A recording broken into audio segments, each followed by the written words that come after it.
up. I hope you enjoyed that little 58-second clip that I did at the beginning. I'm going to answer a question that no one's actually asked me. You know, I put my Q&As up, I did that, and you know, there's a few responses, I've got to get to them. But this one I really wanted to make, and that beginning is why.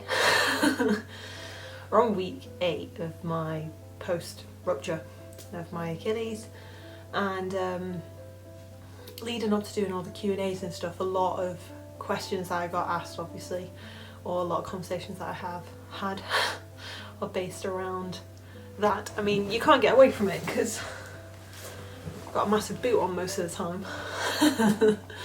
And the main thing was like, the main thing was when people were like, oh my god, that's like a life-changing thing, and I'm like, yeah, it is.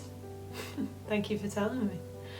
And other people would be like, you know, oh, you've had a really rough year, and I was like, yeah, I have. I wasn't gonna lie to them. And I remember for essentially like at least the first four weeks of this, like I was not in a great place, and I was very much acting like the victim. And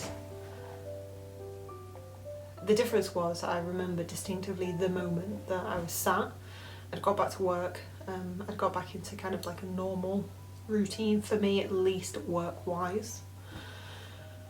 And I was sat there and it was 5 o'clock in the morning. I didn't want to get out of bed. I didn't want to do work. I didn't want to do anything. I just wanted to lie in my own self-pity, essentially.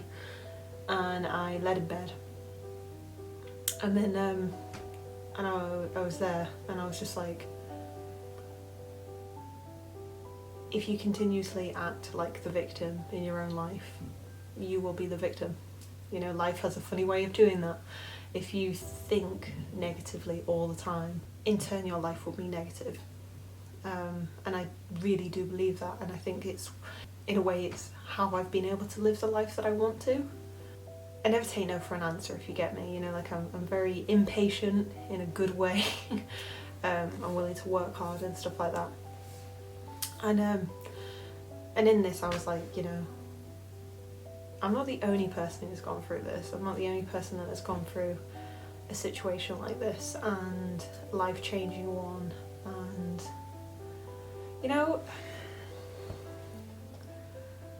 it sucks being told that you might walk with a limp and you may never run again, and I don't, fuck knows what's going to happen with lifting or anything like that. I don't know if I'm ever going to be able to do that again, or if I'm just going to be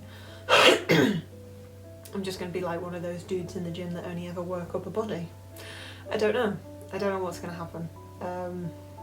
But I've spent far too much time thinking about that, so I've decided to just not, and just keep going with what I'm doing. You know, I'm doing my little walking exercises, I'm doing my heel raises, I'm just doing what I'm told, and hope for the best, and invest. You know, like I'm investing into physios, and I'm investing into specialists to hopefully make this all better. But yeah, like, and that's kind of like the point. Like, there was a lot of people who were, there's quite a few people who said you've dealt with it really well, and it's not that I've dealt with it really well, it's just, I don't want to be a victim. I really don't want to be a victim anymore, so I'm not gonna be. That's the Emily Topping way. But yeah, I'm sorry that it's not a normal question that is being asked, or it's happy cinematic footage or anything like that. I just wanted to say it, so I did. Have a good day.